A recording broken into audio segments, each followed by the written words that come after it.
السلام عليكم ورحمة الله وبركاته. ازيكم يا حبايبي؟ عاملين ايه؟ يا رب تكونوا بخير وبصحة وسعادة دايما يا رب العالمين.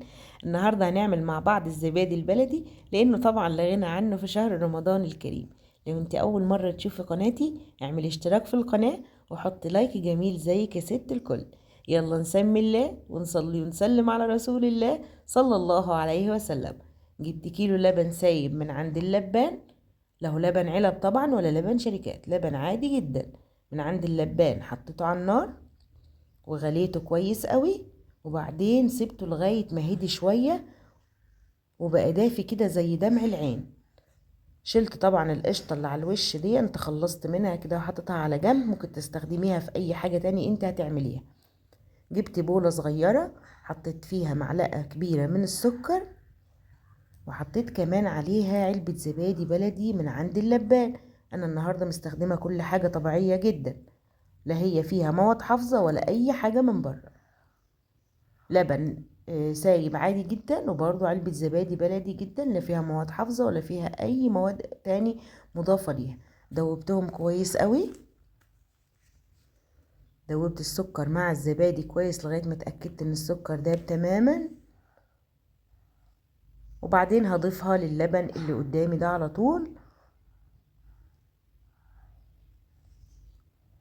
طبعا لو انت معايا لغايه دلوقتي وما حطيتيش اللايك، يلا بسرعه كده انزلي حطي اللايك واعملي شير للفيديو عشان كلنا نستفيد.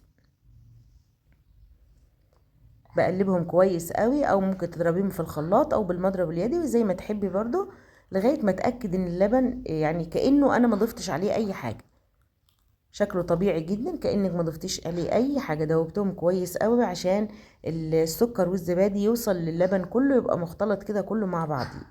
طبعا حضرت الكوبايات اللي انا هصب فيها الزبادي، وطبعا الخطوه اللي انا قلت لك ان هي مهمه جدا ان الكوبايات تكون ناشفه. ما اجيبش الكوبايه واغسلها ويكون فيها ميه واضيف الزبادي على طول فيها، لا مش هينجح معاكي خالص.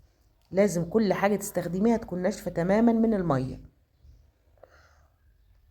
طبعا الكميه اللي انا قلت لكم عليها دي، كيلو اللبن عمل لي 8 كوبايات من الزبادي زي اللي انتوا شايفينها دي. طبعا كميه مش بطاله، كميه حلوه جدا. ليه بدل ما نشتريه من السوبر ماركت بالغالي طبعا وكده، ليه نشتريه بالغالي؟ طب ما احنا نعمله في البيت وحاجه نظيفه ومضمونه وما فيهاش اي مواد حافظه. بعد ما حطيتهم في صينيه زي ما انتوا شايفين كده، حطيت على الصينيه، في الصينيه يعني حطيت نصها كده ميه دافيه، ميه تكون سخنه ما تكونش مغليه قوي ولا تكون بارده برضو. حطيت ميه سخنه لغايه ما وصلت لنص الكوبايه، حوالي نص الكوبايه كده من بره.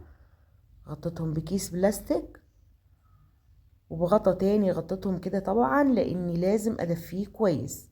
الخطوه المهمه جدا لنجاح الزبادي ان انا لازم ادفيه كويس، لان كده بعمل له عمليه تخمير.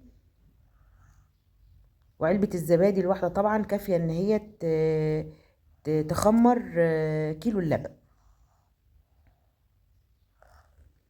دفتهم كويس كده قوي، دفاية او كوبرتاية عندك، وسيبيهم لمدة 7 ساعات، بس مش قبل 7 ساعات. طبعا لا اروح ناحيتهم ولا اهزهم ولا اي حاجة خالص، خليني كده سايباهم لغاية ما يتموا 7 ساعات. اكتر ماشي، اللي ماشي هنا عندي قعدوا حوالي 8 ساعات كده. ادي القوام بتاعي طلع عامل ازاي، شايفين؟ جميل جدا وكريمي وزي الفل، وبالهنا والشفا. يلا كده هتحطيه في التلاجة هتلاقيه تماسك اكتر معاكي طبعا. جميل جدا وطعمه جميل، احلى، مش هقولك احلى من بتاع بره، طبعا احلى بكتير. يلا كده دعموني بلايك وشير وسبسكرايب للقناة.